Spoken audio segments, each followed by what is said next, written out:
So I've worked on the air ambulance for 4 years, and we often see lots of excellent paramedic practice when we respond to jobs across the patch.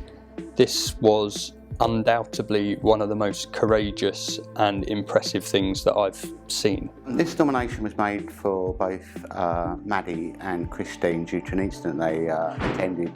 Yeah, the incident itself was an attempted suicide by lacerating his own neck, causing quite an amount of considerable damage, and obviously, as you can imagine, the structure of the airway caused significant injury. So we arrived at scene, we landed on the beach at Worthing and made our way up to the property.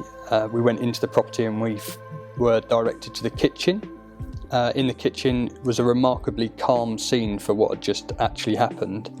There was a guy laying on the floor with a massive gaping wound to his neck, which he'd managed to cut with a kitchen knife, and he transected his trachea. So it's an extremely unusual thing to happen.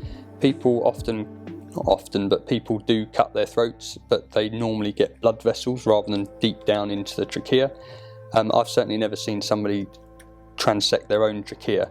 The anatomy inside the neck is really detailed, so it's quite a difficult thing to see and to work out what's actually going on. So for Maddie and Christine to identify the trachea, have the courage to put a tube down there. I mean, this is not something that is covered in general paramedic practice education.